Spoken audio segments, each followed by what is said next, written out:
Le soleil matinal filtrait à travers les fenêtres de la classe 103, dessinant des rectangles dorés sur le parquet fraîchement ciré de l'école élémentaire Lincoln.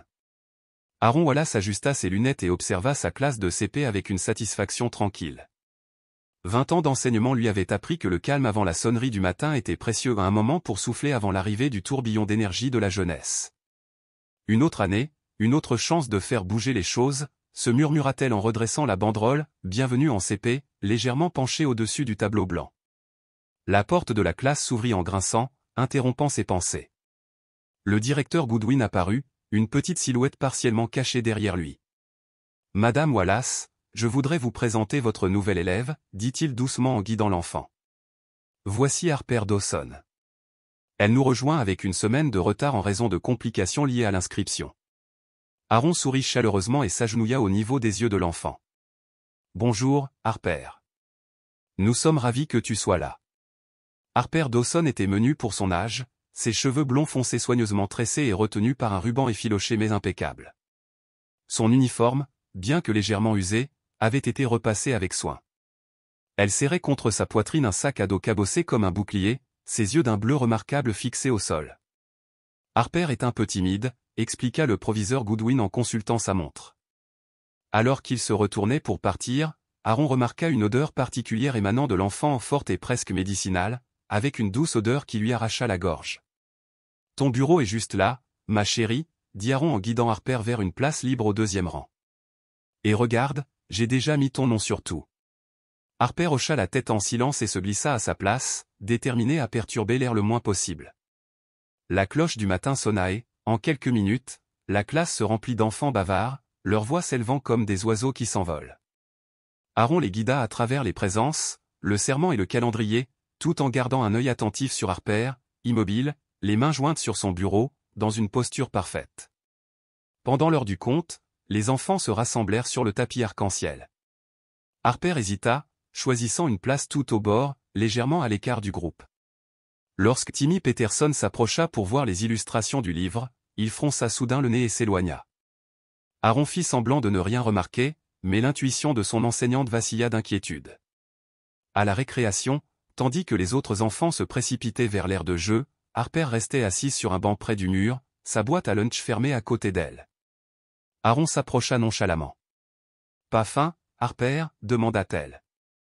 Dans un murmure à peine audible, Harper répondit « Maman dit que je devrais en garder pour plus tard. » L'après-midi, plusieurs enfants se bouchaient le nez en passant devant le bureau de Harper. Pendant le cours d'art plastique, Madison demanda bruyamment qu'on change de table à cause d'une odeur bizarre, ce qui fit rougir Harper et lui fit baisser les yeux. Ce soir-là, après le départ des enfants, Aaron s'assit à son bureau pour passer en revue sa journée. Harper Dawson lui restait en tête comme une phrase inachevée. Les tresses soignées, l'uniforme méticuleusement entretenu, le regard intelligent qui semblait trop vieux pour un enfant de 6 ans, et cette odeur persistante malgré l'apparence impeccable de Harper, tout cela titillait son instinct. Demain, décida-t-elle, elle regarderait de plus près. Le lendemain matin, Aaron arriva plus tôt que d'habitude, portant un petit sac fourre-tout contenant un pull enfant de rechange, des chaussettes propres, des produits de toilette de voyage et des encas emballés individuellement. Lorsque les enfants arrivèrent, Harper fut parmi les premières à arriver, portant le même uniforme repassé. L'odeur persistait, peut-être même plus forte. Aaron remarqua comment Harper gardait ses distances avec les autres élèves, ses petites épaules voûtées, comme pour les protéger. « Bonjour, Harper » dit Aaron chaleureusement. « J'adore ta coiffure aujourd'hui. » Une lueur de fierté traversa le visage d'Harper. « Ma sœur Riley le fait tous les matins » murmura-t-elle. Elle a 10 ans et elle sait faire des tresses fantaisie.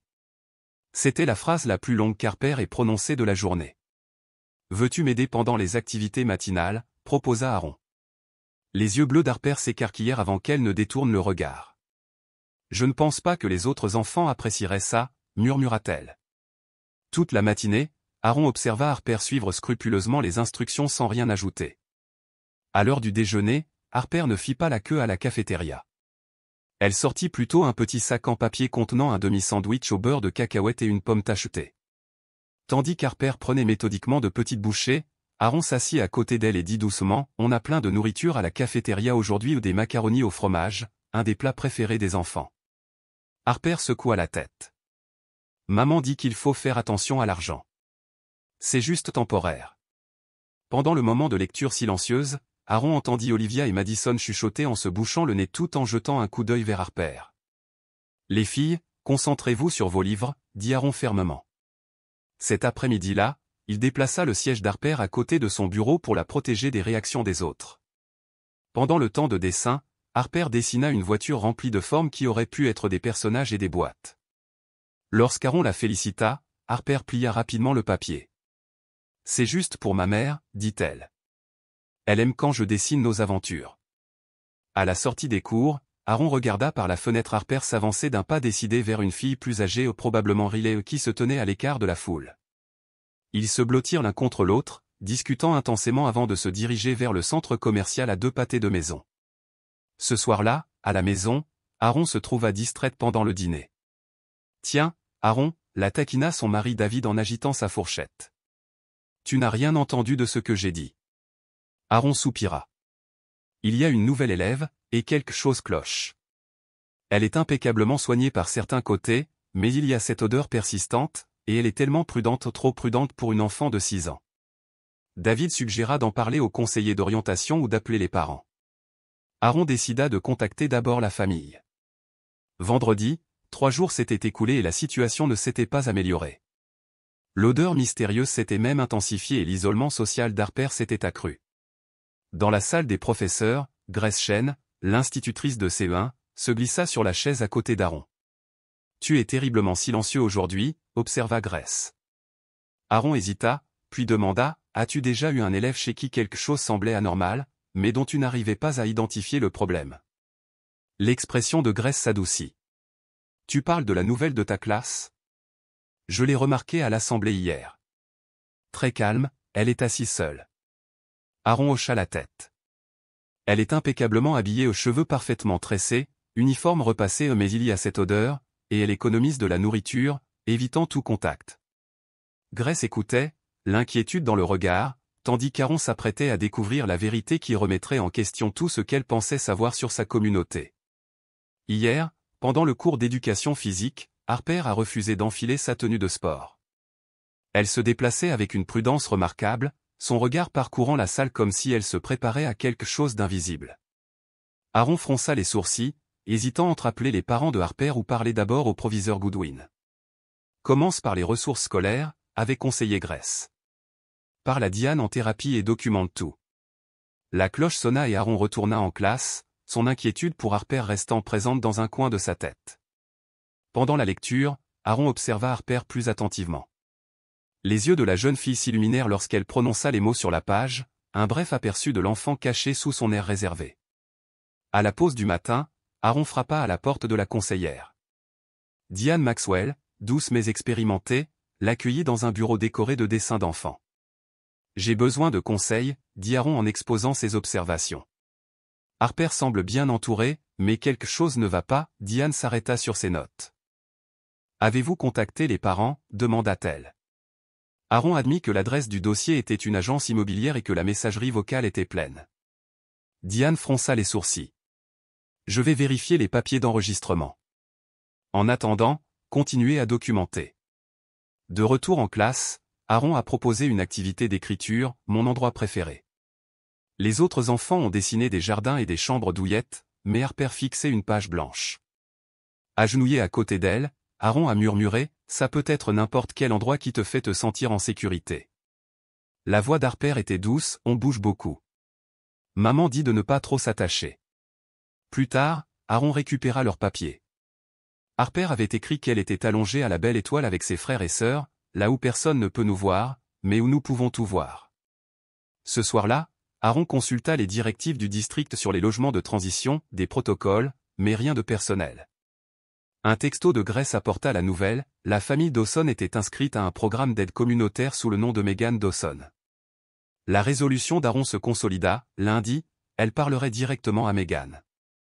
Le lundi matin se leva sous la pluie et la grisaille. Les enfants pataugeaient dans les flaques d'eau, vêtus d'imperméables aux couleurs vives, mais Harper arriva sans, son uniforme trempé. Riley, sa sœur aînée, les protégeait toutes les deux sous un parapluie en lambeaux. « Bonjour, Harper », la salua Aaron en la guidant à l'intérieur. Elle lui offrit des vêtements secs et une serviette, mais Harper refusa précipitamment, serrant son sac à dos trempé. En classe, l'uniforme d'Harper lui collait à la peau, et pourtant elle restait assise stoïquement, répondant aux questions et résolvant les problèmes de mathématiques avec une rapidité surprenante. « Tu es très bonne en maths », remarqua Aaron. Harper répondit calmement, « Maman dit que les chiffres sont importants, il faut savoir exactement ce qu'on a et ce dont on a besoin. » Au déjeuner, Aaron proposa à Harper de l'aider, espérant qu'elle aurait un plateau supplémentaire. Après avoir observé une autre élève, Harper accepta et dévora le repas chaud, glissant sa barre de céréales dans son sac à dos.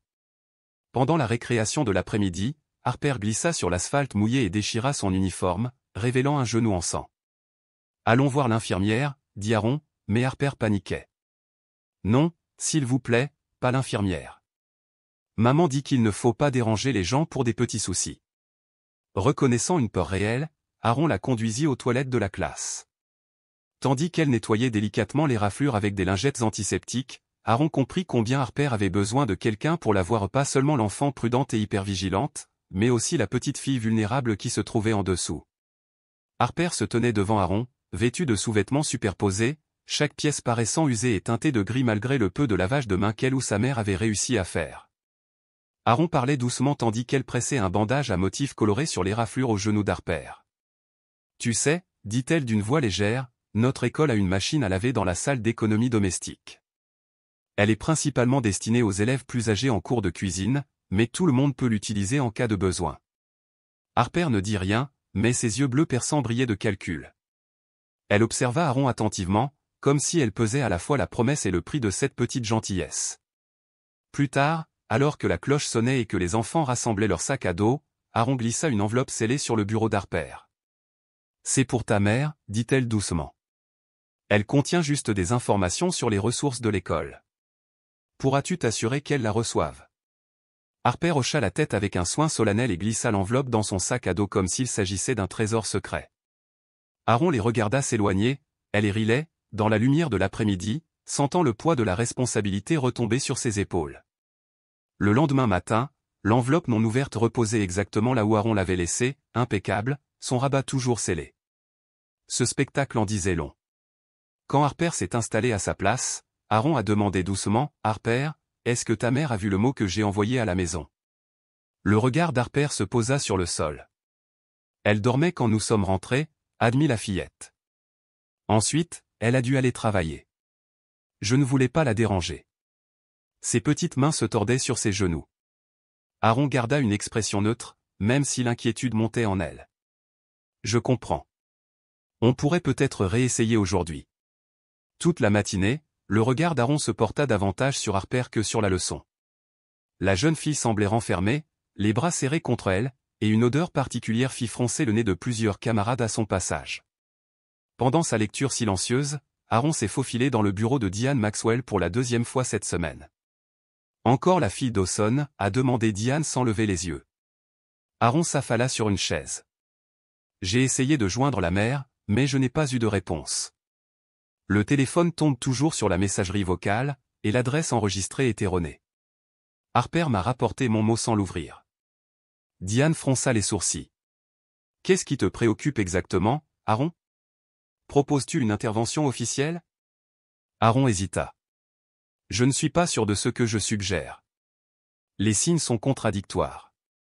Harper a les cheveux bien coiffés, ses devoirs sont toujours impeccables, mais il y a le problème d'hygiène, l'accumulation de nourriture, sa réticence à se changer ou même à aller voir l'infirmière. On dirait une famille en crise, dit Diane à voix basse.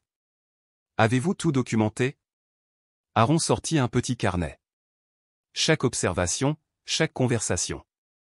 Et ce n'est pas tout, il y a quelques jours, quand Harper est tombée dans la cour de récréation, j'ai remarqué toutes ses couches de vêtements. Elle a dit qu'elle bougeait beaucoup. Sans abri ou en hébergement de transition, peut-être, songea Diane. Il faut suivre le protocole. Si vous soupçonnez une négligence. Ce n'est pas de la négligence intentionnelle, interrompit Aaron. Sa mère fait des efforts. Je le vois à la propreté des cheveux d'Harper, à la façon dont ses devoirs sont toujours faits. C'est juste que, il doit y avoir un autre moyen de les aider. Le ton de Diane était doux mais ferme.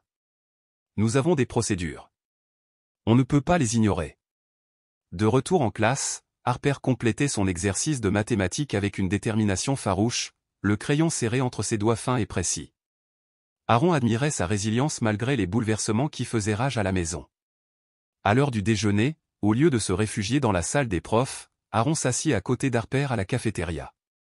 Ignorant les regards curieux, elle proposa « J'ai pensé qu'on pourrait déjeuner ensemble aujourd'hui ». Harper parut surpris, mais ne refusa pas. Tout en mangeant, Harper grignotant un demi-sandwich, Aaron une salade, ils parlèrent de livres et d'école. « J'aime les sciences », dit Harper au bout d'un moment. « Et les mathématiques. »« Pourquoi ces sujets ?» demanda Aaron. « Parce qu'il y a toujours une bonne réponse », répondit la fille d'un ton sérieux. « Ce n'est pas comme les autres choses. » Dans l'après-midi, Aaron se sentait tiraillé entre son devoir et sa compassion.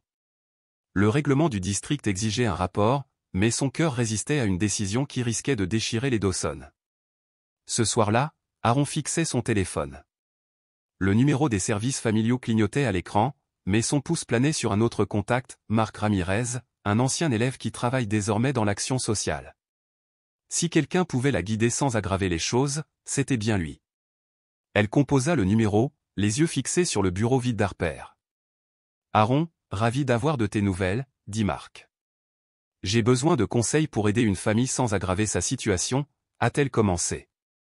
Alors que la tempête brisait le silence de l'aube le lendemain, Aaron arriva armé des conseils de Marc, l'empathie d'abord, les ressources concrètes ensuite et toujours préserver la dignité. Elle venait de ranger un panier de produits de toilette de voyage, des chaussettes propres et des barres de céréales dans son placard à provisions lorsqu'un léger coup retentit à la porte. À sa grande surprise, Madame Dawson se tenait là, la pluie dégoulinant de sa veste. Impeccablement vêtue malgré l'averse, elle hocha poliment la tête. Seules les cernes sous ses yeux et la crispation de sa mâchoire trahissaient son épuisement. « Madame Wallace, dit-elle doucement. Je crois que vous avez essayé de me joindre. » Aaron reprit ses esprits instantanément. « Oui, entrez, s'il vous plaît. Merci d'être passé. »« Je n'ai pas beaucoup de temps, » dit Madame Dawson en s'attardant près de la porte.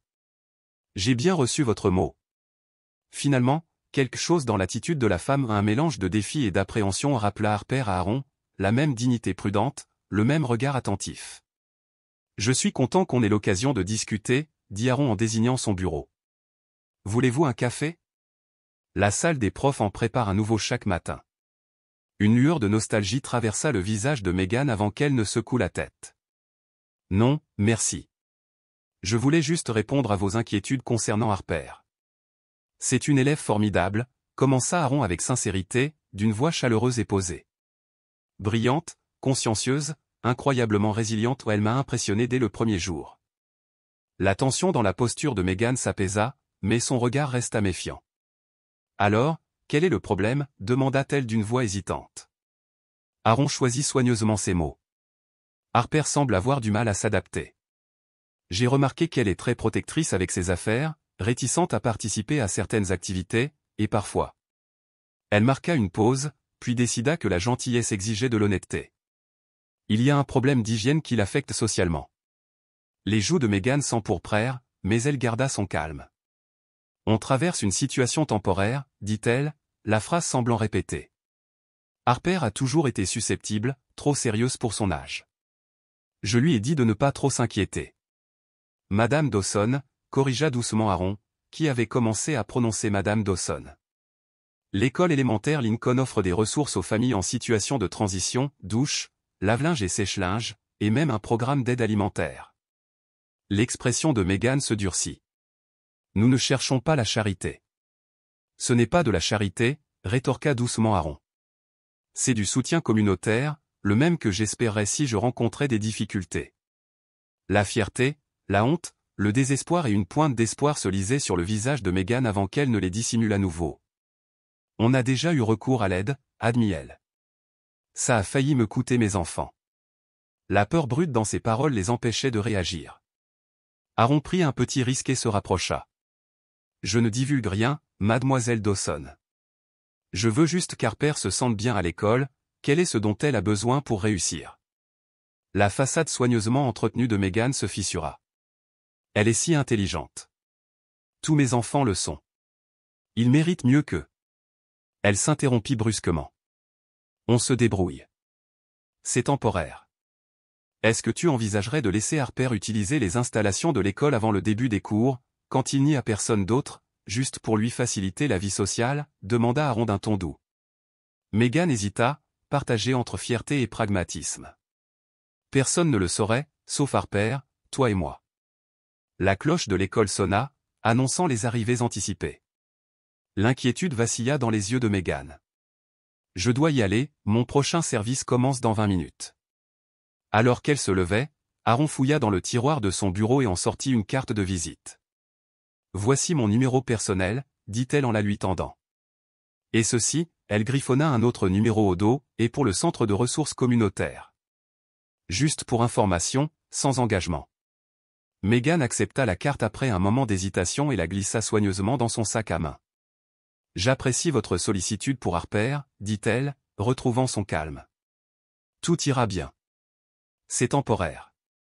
Aaron lui offrit un sourire doux. Je comprends.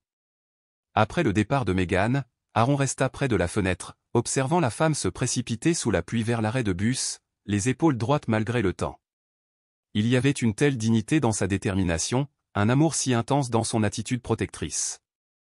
De retour dans sa classe, Aaron ressentit un sentiment renouvelé de détermination. Le premier petit lien avait été établi, il s'agissait maintenant de construire la confiance, étape par étape. Impossible d'éviter la rencontre. Aaron s'approcha lentement, lui offrant un sourire doux qui, espérait-elle, mettrait Riley à l'aise. Bonjour Riley. Je suis ravi de te rencontrer enfin. Harper m'a dit que tu étais une grande sœur formidable. Riley se plaça devant Noah, le menton levé, comme toujours avec fierté, comme le faisait leur mère. Tu nous suis, demanda-t-elle, la méfiance s'accentuant dans sa voix. Pas du tout, répondit Aaron d'un ton léger. Je suis ici pour en savoir plus sur les ressources communautaires. Je fais parfois du bénévolat. Le petit mensonge semblait justifié. Riley plissa les yeux, sceptique. Est-ce que ma mère sait que tu es là? Aaron hésita un instant, puis répondit sincèrement, je ne lui ai pas parlé aujourd'hui. Riley jeta un coup d'œil à Noah. Aaron répéta, comment se passe le collège? Pris au dépourvu par ce changement soudain de sujet, Riley dit prudemment, c'est bon. Les maths sont faciles. Aaron hocha la tête.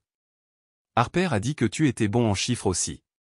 Il lui adressa un sourire timide, derrière la posture protectrice de sa sœur. Et ça doit être Noah, continua Aaron doucement. Harper parle tout le temps de vous deux. Riley se détendit légèrement. On devrait y aller, dit-elle. On retrouve maman à 12h30. Bien sûr, dit Aaron en reculant. C'était un plaisir de vous rencontrer tous les deux. Alors qu'ils s'éloignaient précipitamment, Aaron remarqua Riley en train de plier les vêtements qu'ils avaient choisis dans un sac à dos en lambeaux, avec la même méthode minutieuse qu'Harper utilisait pour ses rares possessions. Sandra apparut à ses côtés, suivant les enfants du regard. 3 enfants, une mère qui travaille, sans domicile fixe, murmura-t-elle. Puis, plus doucement, mais regardez comme ils se tiennent, propres, sages, protecteurs les uns envers les autres. Voilà une mère qui fait de son mieux dans des circonstances impossibles. Sur le chemin du retour, Aaron resta assise, pensive, absorbée par tout ce qu'elle avait appris. Les enfants d'Awson ne se contentaient pas de faire face à des difficultés matérielles, ils assumaient des responsabilités d'adultes, faisant face à la pénurie avec une résilience étonnante. Tu ne peux pas sauver tout le monde, Aaron, dit doucement David, lisant ses pensées. Elle soupira, regardant les quartiers passés de l'Ouest en difficulté à leur banlieue confortable. Non. Mais peut-être que je peux aider cette famille. Ce qu'elle ne pouvait pas savoir, c'était à quel point la lutte des Dawson allait bientôt s'entremêler avec sa propre vie et comment elle allait transformer sa compréhension de ce que signifiait être vraiment vue dans un monde déterminé à ne pas regarder. Le lundi matin est arrivé avec une certaine impatience. Aaron avait passé la journée de dimanche à préparer un poste de confort, dans le placard à fournitures, un espace discret rempli d'articles d'hygiène, de vêtements propres de différentes tailles et de collations saines. Elle avait tout étiqueté, fournitures d'urgence, pour qu'aucun élève ne se sente pointé du doigt en les utilisant. Sa première petite victoire est arrivée à 7h15, 45 minutes avant la première sonnerie. On frappa timidement à la porte de sa classe. Aaron ouvrit et trouva Meghan Dawson et Harper debout, nerveuse mais déterminée. « Bonjour », le salua chaleureusement Aaron. « Entrez, s'il vous plaît. » Megan parlait à voix basse. Tu as parlé des installations avant l'arrivée des autres élèves. Aaron hocha la tête, dissimulant son excitation derrière une expression calme. Absolument. Tout est prêt. Elle les conduisit aux petites toilettes du personnel, à côté de sa classe, où une serviette propre, du savon et du shampoing les attendaient. Prends tout ton temps. Je m'occuperai du matériel d'aujourd'hui si tu as besoin de quoi que ce soit. Le soulagement envahit le visage de Megan. Merci, murmura-t-elle. On fera vite. 20 minutes plus tard, Harper émergea, les cheveux humides soigneusement tressés par sa mère. Son uniforme était assorti à celui des autres, mais elle paraissait visiblement rafraîchie. Megan la suivit, gênée et reconnaissante. Aaron proposa nonchalamment, il y a une petite buanderie à côté de la salle de cours d'économie familiale. Si vous avez besoin de rafraîchir vos uniformes, elle est à votre disposition avant et après les cours. Beaucoup de nos enseignants l'utilisent. Megan hésita. Je ne voudrais pas m'imposer. Ce n'est pas une contrainte, lui assura Aaron. Les machines fonctionneraient de toute façon. L'école élémentaire Lincoln s'engage à rendre toutes ses ressources accessibles à tous. L'expression de Megan trahissait des années passées à ignorer la gentillesse sans condition. On devrait y aller, dit-elle finalement. Il faut que j'emmène Noah à la maternelle. Comme tu veux, répondit Aaron. Et Harper est le bienvenu à 19h15.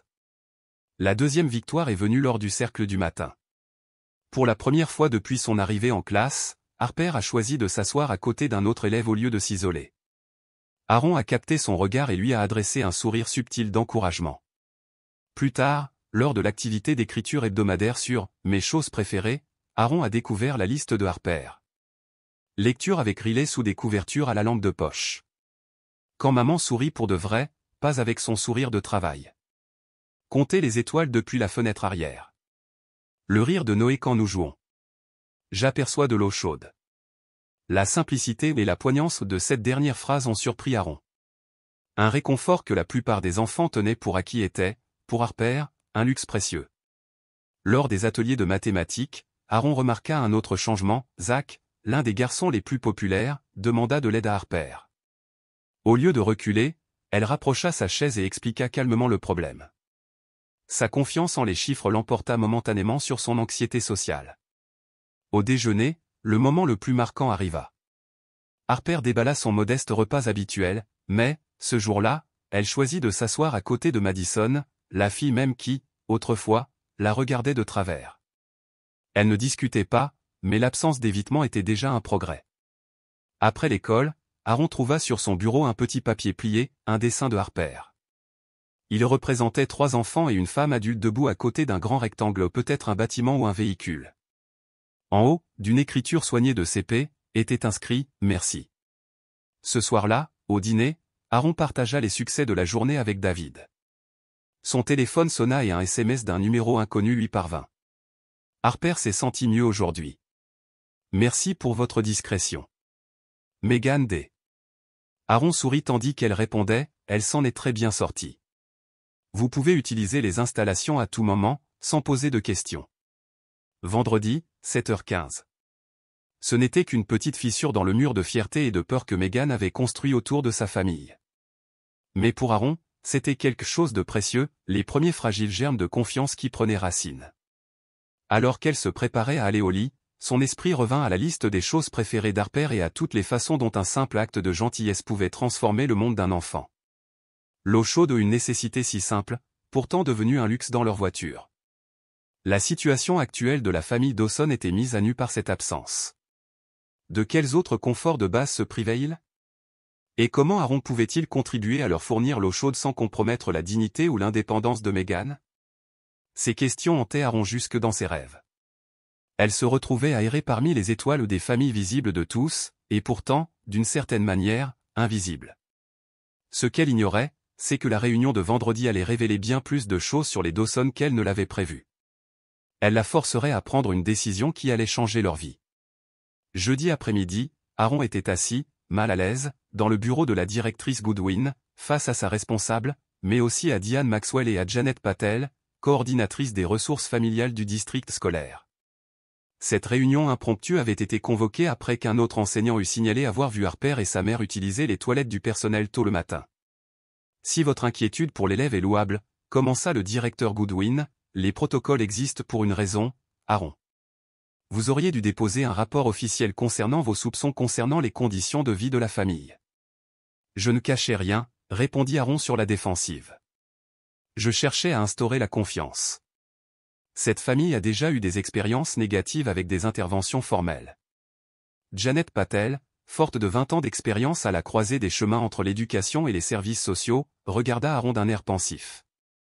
Dites-moi ce que vous savez de la situation à Dawson, ne vous contentez pas de suppositions, mais des faits. Aaron prit une inspiration. Harper et ses frères et sœurs sont propres et bien soignés, mais ils semblent avoir un accès limité aux toilettes et à la lessive. Leur mère cumule plusieurs emplois et les enfants sont exceptionnellement responsables pour leur âge. Harper conserve souvent de la nourriture de son déjeuner, ce qui suggère une insécurité alimentaire. Et l'adresse enregistrée n'est pas leur adresse de résidence. Je pense qu'ils sont en situation de précarité de logement, mais je ne connais pas leur situation exacte. Le directeur Goodwin se pencha en avant. Cela place l'école dans une situation juridique délicate. Puis-je proposer un compromis?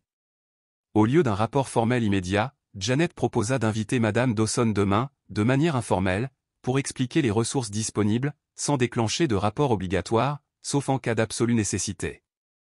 Aaron retrouva espoir en apprenant que Megan devait déjà amener Harper plus tôt pour l'accès aux toilettes. Janet pourrait peut-être se joindre à eux. Le lendemain matin, Aaron arriva avant l'aube, l'estomac noué par l'anxiété. Lorsque Megan arriva avec ses 3 enfants, son expression s'assombrit à la vue de Janet qui attendait à côté d'Aaron. « Qu'est-ce que c'est » demanda-t-elle en s'avançant d'un pas protecteur devant ses enfants. « Vous aviez promis la discrétion, mademoiselle Dawson. »« Je suis Janet Patel, du Centre de ressources familiales » dit Janet d'une voix chaleureuse mais professionnelle. « Je ne suis pas ici officiellement, juste pour parler de programmes qui pourraient vous faciliter la vie, à vous et à vos enfants. » La posture de Megan restait rigide, mais Aaron voyait les rouages tourner dans ses yeux, elle calculait les risques, évaluait la difficile tâche de préserver les apparences. « Les enfants, allez vous laver » ordonna Megan en tendant à Riley un petit sac de produits de toilette. Tandis que les enfants disparaissaient dans la salle de bain, Megan fit face aux 2 femmes. « Je fais de mon mieux » dit-elle d'une voix tendue, maîtrisée. « Ils sont nourris, habillés, ils vont à l'école tous les jours. On traverse juste une période difficile. Personne ne remet en question votre rôle de parent, mademoiselle Dawson, lui assura Janet.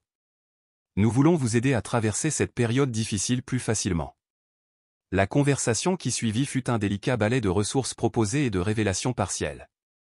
Megan admit avoir hébergé temporairement des amis, accepté des informations sur le programme de repas gratuits du district, l'initiative de sacs à dos alimentaires pour le week-end et même, à contre-cœur, un bon d'achat de vêtements d'urgence. Ce qu'elle ne dit pas mais qu'Aaron soupçonnait fortement, c'est que l'histoire des « amis » était une fiction pour sauver la face, et que la situation des Dawson était bien plus précaire que ne le laissait entendre Megan. Un petit réseau de soutien avait commencé à se former autour de la famille, et Aaron ressentait un optimisme prudent en regardant Harper, fraîchement lavé et sensiblement plus détendu, s'installer à sa place pour les leçons de la journée. Chapitre 10, lutte cachée.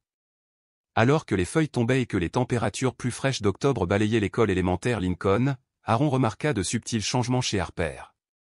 Ses vêtements étaient désormais toujours plus propres, grâce à un accès discret à la buanderie de l'école, et l'odeur persistante avait diminué. Plus particulièrement, Harper participait davantage en classe, levant timidement la main pendant les discussions. Ces petites victoires apportaient de l'espoir, mais le mystère des conditions de vie de la famille Dawson pesait toujours lourdement sur Aaron. Megan était devenue un peu plus réceptive à l'aide, arrivant tôt avec ses 3 enfants pour accéder aux toilettes, acceptant les repas gratuits mais elle restait vague quant à leur hébergement. « C'est temporaire » répétait-elle sans cesse. « On se débrouille. » La révélation survint un mardi après-midi pluvieux. L'école était finie et Aaron travaillait tard lorsqu'une averse soudaine s'abattit sur les fenêtres de la classe.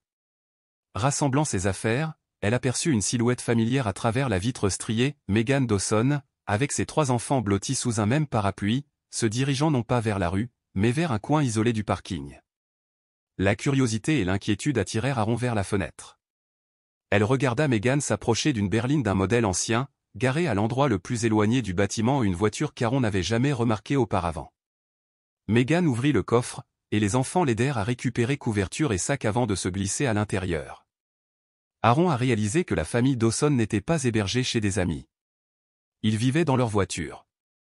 Le cœur battant, Aaron attrapa son imperméable et son parapluie. Lorsqu'elle arriva sur le parking, la pluie s'était intensifiée, battant à un rythme soutenu contre sa capote. À travers les vitres embuées de la berline, elle vit la famille s'installer dans une routine bien rodée, leur dernier refuge de dignité. Tandis qu'Aaron hésitait sous la pluie, la vitre passager s'abaissa de quelques centimètres, révélant le visage de Megan, un mélange de défi et de résignation dans le regard. « Je suppose que cela répond à tes questions, dit-elle doucement. « Puis-je vous parler » demanda Aaron, la pluie dégoulinant de son parapluie. Après un instant d'hésitation, Megan fit un signe de tête en direction de l'école. « Les enfants, restez ici. Verrouillez les portes. Je reviens tout de suite. » Dans la classe d'Aaron, Megan se tenait les bras croisés, l'eau dégoulinant de sa veste sur le linoléum. La façade prudente qu'elle avait entretenue pendant des semaines avait enfin lâché, révélant l'épuisement caché. « Ce n'est pas ce que tu crois », commença-t-elle sur la défensive, la voix tremblante. « C'est juste le temps que notre appartement soit prêt. La liste d'attente pour un logement abordable est tellement longue. » « Depuis combien de temps » demanda Aaron doucement. « Depuis combien de temps vis-tu dans ta voiture » L'épaule de Megan s'affaissa. 6 semaines, peut-être 7, après notre expulsion de notre dernier logement. Elle se redressa, la fierté reprenant le dessus. « Mais j'ai 2 boulots maintenant, et j'ai presque économisé assez pour une caution. En attendant, on s'en sort. » Sa voix tremblait. « Les enfants continuent d'aller à l'école, ils font leurs devoirs, on s'en sort. » Aaron prit une grande inspiration, choisissant soigneusement ses mots. Elle comprenait enfin pourquoi Harper protégeait ses rares possessions, pourquoi elle conservait chaque miette de nourriture, pourquoi l'odeur lui collait à la peau malgré les efforts désespérés de Megan pour la garder propre. « Megan, dit-elle doucement, utilisant son nom pour la première fois, laisse-moi t'aider. Pas en tant qu'enseignante, pas en tant que journaliste obligée, mais comme une autre mère qui ne supporte pas l'idée que ses enfants dorment dans une voiture sous les pluies d'automne. » Les larmes montèrent aux yeux de Megan, mais elles clignèrent rapidement des yeux. « Quelles sont mes options ? Les refuges séparent les familles parce que Riley est trop âgé. Le placement familial nous séparerait. J'ai traversé le système, Madame Wallace. Parfois, aussi difficile soit-il, cela me semble être le meilleur choix. » Tandis que la pluie crépitait contre les vitres, les 2 femmes se faisaient face, l'une cherchant désespérément à aider, l'autre à conserver le peu de contrôle qui lui restait. Aucune des 2 ne savait que la tempête extérieure allait se refléter dans l'école, les forçant toutes 2 à faire des choix impossibles dans les jours à venir. Et au bout de 2 semaines, Sandra esquissa un mince sourire ironique. « On y travaille, dit-elle. Marc Ramirez a passé des coups de fil toute la journée. La coalition pour le logement examine la demande d'aide d'urgence de Megan. » Ses yeux brillaient d'un triomphe discret. Lorsque Marc laissa entendre que l'intérêt des médias pour les familles vivant en voiture pourrait créer une situation d'urgence, la liste d'attente s'assouplit soudainement. Le lendemain matin, Harper arriva à l'école, plus reposé qu'Aaron ne l'avait jamais vu. Ses cheveux étaient soigneusement tressés, son uniforme impeccable et son odeur persistante avaient complètement disparu. Pendant le cercle du matin, elle proposa même une réponse, d'une voix claire et assurée. Au déjeuner, Aaron l'invita à partager son repas de midi en classe. « Tu aimes où tu loges maintenant » demanda-t-elle doucement. Harper hocha la tête, un petit sourire illuminant son visage. « Nous avons chacune un matelas, et il y a une vraie salle de bain avec de l'eau chaude quand on en a besoin. Madame Pérez nous prête même des livres. »« Ça a l'air merveilleux, » dit Aaron d'une voix chaleureuse. « Ta mère se sent mieux ?» L'expression d'Harper devint solennelle. « Elle s'inquiète encore » admit la fillette. « Je l'entends pleurer parfois la nuit, quand elle croit qu'on dort.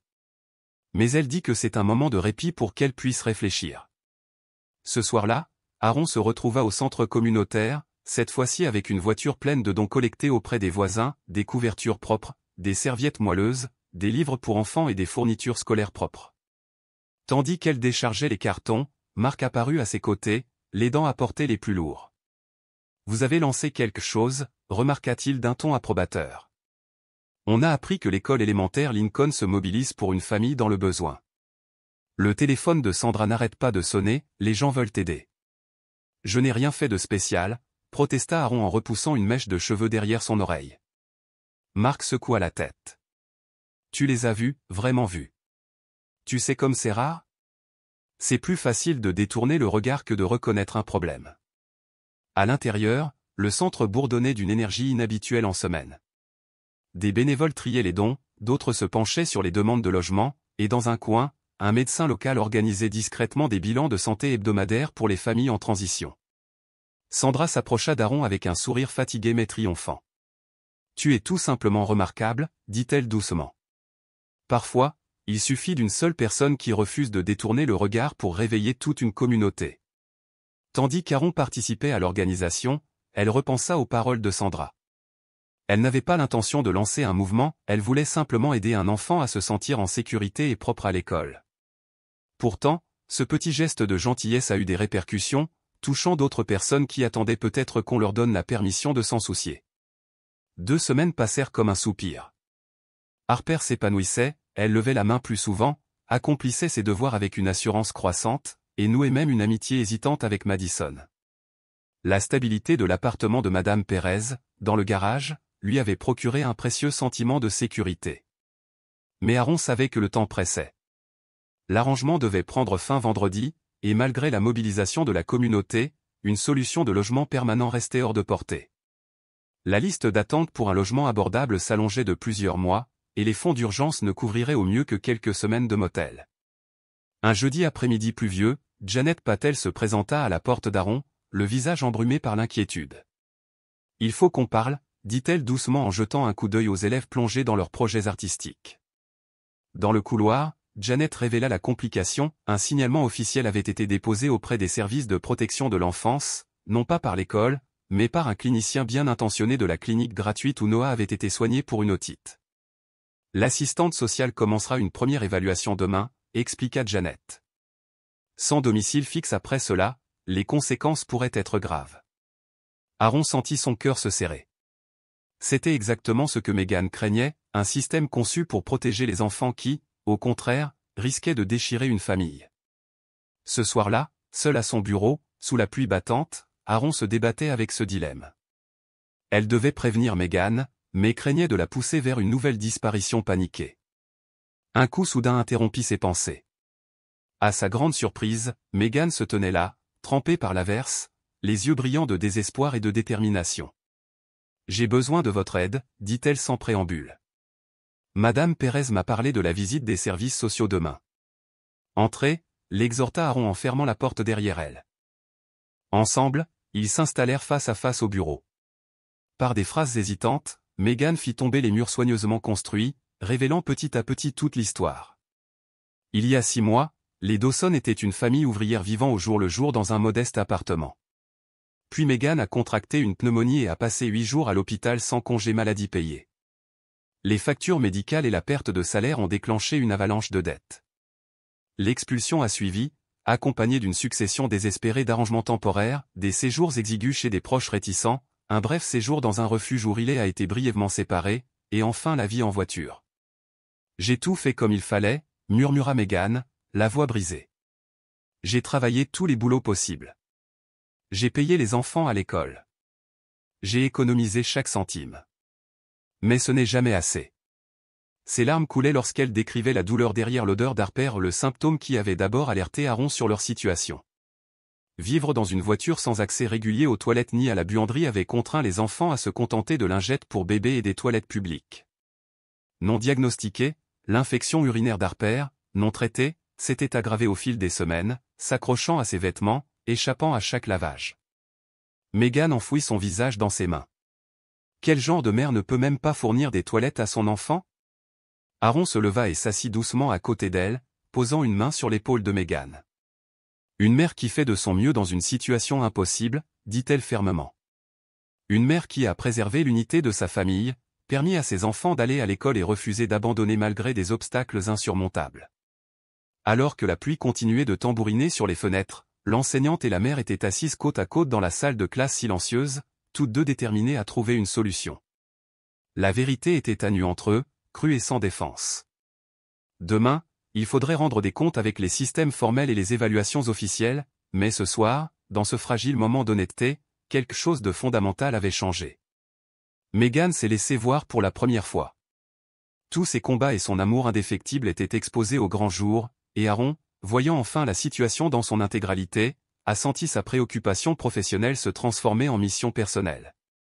Ce qu'aucune des deux femmes ne pouvait prévoir, c'était comment les 24 heures suivantes mettraient à l'épreuve cet engagement, ou comment une communauté autrefois endormie face aux luttes invisibles qui l'entouraient se réveillerait lorsque la crise privée d'une famille deviendrait impossible à ignorer. Le vendredi matin s'est levé avec urgence, comme si l'air crépitait d'impatience. Aaron avait à peine dormi, son esprit s'emballait, plans, imprévus et scénarios catastrophes. À 6h30, elle était déjà dans sa classe, téléphonant et envoyant des courriels à tous ceux qui pourraient aider les Dawson avant l'évaluation du CPS prévue 2 heures plus tard. La réponse fut immédiate et enthousiaste. Ému par l'histoire complète racontée par Aaron lors de leur réunion matinale, le directeur Goodwin a contacté le surintendant pour débloquer les ressources d'urgence du district. Mark Ramirez a mobilisé le réseau de bénévoles du centre communautaire. Janet Patel a préparé une documentation complète de tous les services d'aide auxquels la famille avait eu recours, créant ainsi une trace écrite témoignant de la responsabilité parentale de Meghan malgré des circonstances difficiles. Le plus surprenant fut la contribution de Grace Chen, sa sœur, membre de la coalition pour le logement, lui avait trouvé un appartement temporaire dans un immeuble en cours de rénovation. Il n'était pas parfait, le complexe serait entièrement rénové dans 6 mois mais il était propre, sûr et disponible immédiatement. La coalition pourrait couvrir le premier mois de loyer grâce au fonds d'urgence, expliqua Grace, la voix ferme malgré la gravité de la situation. Aaron a souligné que 6 mois n'étaient pas définitifs. Grace a rétorqué avec douceur, 6 mois pour constituer un historique de location, épargner pour un dépôt de garantie ailleurs et se construire une situation stable, 6 mois où ses enfants auraient des lits et une salle de bain. C'est un point de départ, a-t-elle dit, et dans cette simple phrase se trouvait une promesse d'espoir. Quand Meghan arriva à l'école avec Harper ce matin-là, Aaron l'a pris à part pour lui raconter la nouvelle. Des larmes de soulagement et d'incrédulité emplirent les yeux de la mère. « Pourquoi » murmura-t-elle. « Pourquoi tous ces gens nous aident-ils maintenant, alors que je me bats seul depuis des mois ?» Aaron posa une main sur son bras. « Parce que tu n'es plus invisible. Et quand les gens voient vraiment, la plupart veulent t'aider. » Tout au long de la matinée, Harper sentit le changement d'atmosphère. Elle travaillait assidûment à son bureau, jetant à Aaron un regard curieux. Pendant les séances de mathématiques, elle s'approchait avec une audace inhabituelle. « On va s'en sortir » demanda-t-elle d'une voix douce mais assurée. Aaron s'agenouilla près d'elle. « Ta mère est courageuse et forte » dit-elle prudemment, et elle ne se bat plus seule. Un sourire hésitant illumina le visage d'Harper, une vision rare et précieuse qui rappela à Aaron l'importance de ce combat. À l'heure du déjeuner, tout s'est mis en place avec une rapidité remarquable. La coalition pour le logement a traité les formalités administratives urgentes, les clés de l'appartement ont été récupérées. Une petite armée de bénévoles de la communauté était prête à aider les Dawson à déménager juste avant la visite des services sociaux. Le directeur Goodwin a autorisé Aaron à quitter l'école plus tôt que prévu pour faciliter la transition. Documenter tout, a-t-il conseillé. Montrer à l'assistant social une famille soutenue par sa communauté, et non une famille en crise. Lorsque la cloche finale a sonné, Aaron a rejoint un convoi improvisé en direction de l'appartement du garage de Madame Perez, où dormaient les Dawson. Dans le complexe rénové, des bénévoles ont efficacement déplacé les meubles donnés dans le petit appartement de 2 chambres, des lits pour chaque membre de la famille, une table de cuisine avec des chaises, des ustensiles de cuisine de base et une bibliothèque remplie de livres pour enfants. Riley, Noah et Harper explorèrent le nouvel espace avec émerveillement, ouvrant les placards et testant les interrupteurs comme s'ils n'en croyaient pas leurs yeux. « Il y a une baignoire » murmura Harper à Aaron, ses yeux bleus brillants. « Une vraie, pas juste un lavabo. » Lorsque l'assistante sociale des services sociaux est arrivée à l'heure, elle n'a pas trouvé le désespoir, mais une communauté en action. Janet Patel a présenté les documents avec une clarté professionnelle, tandis que Mark Ramirez a expliqué le logement pour 6 mois et le plan d'accompagnement continu. Meghan se tenait au centre du petit salon, posée et digne, répondant aux questions avec une assurance sincère, une mère qui avait fait tout ce qui était humainement possible pour ses enfants. Alors que l'évaluation se terminait par un premier verdict favorable, Aaron vit la tension retomber sur les épaules de Meghan.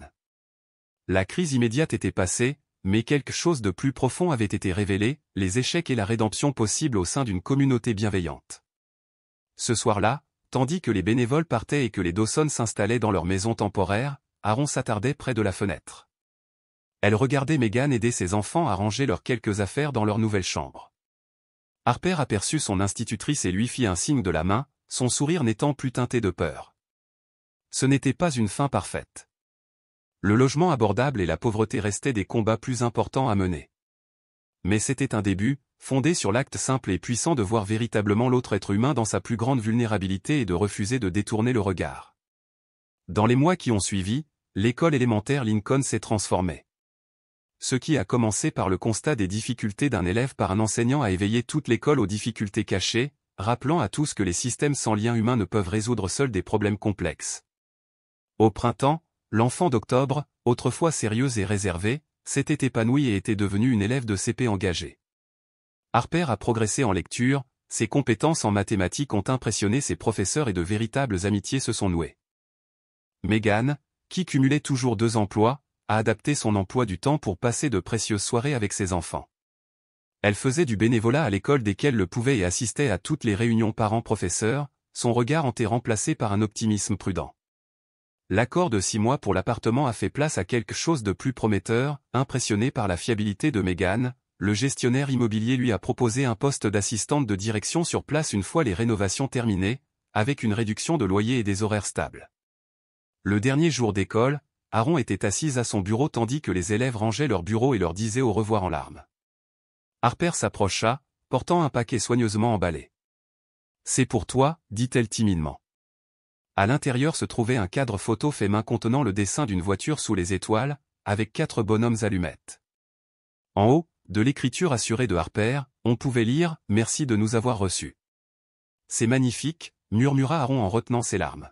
« Je le chérirai toujours. » Et tandis que la cloche sonnait et que les enfants se précipitaient pour commencer l'été, Aaron restait dans sa classe, réfléchissant au chemin parcouru et à l'émerveillement silencieux de ce qui se produit lorsque les gens décident de se découvrir. Ce qui a commencé comme une odeur inquiétante est devenu une profonde leçon sur les difficultés invisibles qui nous entourent et sur le pouvoir de l'attention d'une seule personne. L'histoire de la famille Dawson a eu un retentissement à l'école élémentaire Lincoln. Le directeur Goodwin a créé un placard de soutien pour les élèves, rempli d'articles d'hygiène, de vêtements propres et de fournitures scolaires pour tout enfant dans le besoin. L'association de parents d'élèves a lancé un fonds d'urgence pour les familles confrontées à une crise temporaire. Les enseignants ont été formés à reconnaître les signes de précarité du logement et à mettre les familles en contact avec des ressources avant que la situation ne s'aggrave. Plus important encore, des conversations autrefois évitées sur la pauvreté, le logement et les difficultés cachées auxquelles de nombreuses familles sont confrontées ont enfin eu lieu. Alors qu'Aaron rangeait son bureau pour l'été, Janet Patel apparut dans l'embrasure de la porte. « Je pensais que vous aimeriez savoir, » dit-elle. Le district déploie ce programme d'accès matinal que vous avez suggéré dans toutes les écoles primaires l'année prochaine, ouverture silencieuse des bâtiments à 7 heures, avec accès aux toilettes et au petit déjeuner pour tous les élèves qui en ont besoin. Sans poser de questions. Aaron sourit. Les petits changements comptent, ils sont profondément importants pour les enfants qui en ont besoin. Janet acquiesça d'un signe de tête. Le lundi suivant, alors que les vacances d'été avaient officiellement commencé, Aaron retourna à l'école élémentaire Lincoln chercher des livres oubliés. Dans le couloir silencieux, elle aperçut la coordinatrice des cours d'été qui accompagnait une visite des nouvelles inscriptions. Un petit garçon d'environ 6 ans serrait la main de sa mère. Ses vêtements étaient propres mais usés, et ses yeux baissés lui semblaient étrangement familiers. L'attitude de la mère exprimait ce même mélange de fierté et d'anxiété qu'Aaron avait d'abord perçu chez Meghan Dawson, la dignité méticuleuse de quelqu'un déterminé à préserver les apparences. En passant, Aaron sentit une légère odeur, douceâtre et piquante, celle-là même qu'il avait alerté des besoins d'Harper des mois auparavant. La coordinatrice sourit poliment et poursuivit, inconsciente de ce qu'Aaron venait de remarquer. Seul dans le couloir vide, Aaron ressentit à la fois un sentiment de déjà-vu et une détermination renouvelée, le cycle recommençait avec une nouvelle famille, de nouvelles difficultés cachées. Mais cette fois, l'école était prête. Les ressources étaient en place, la sensibilisation avait été lancée et au moins un enseignant savait exactement quoi faire. Rassemblant ses livres, Aaron s'arrêta devant la salle 103, la salle de classe où elle accueillerait un nouveau groupe d'élèves en septembre. Le travail n'était pas terminé, à bien des égards, il ne faisait que commencer. Elle comprenait maintenant que voir quelqu'un était la première étape, et peut-être la plus importante, pour faire bouger les choses. Dehors, Le soleil d'été réchauffait la cour de récréation où les enfants reviendraient bientôt. Certains arriveraient avec des paniers repas bien remplis et des anecdotes de vacances. D'autres porteraient des fardeaux invisibles et des difficultés soigneusement dissimulées. Et le véritable rôle d'Aaron était de tous les voir.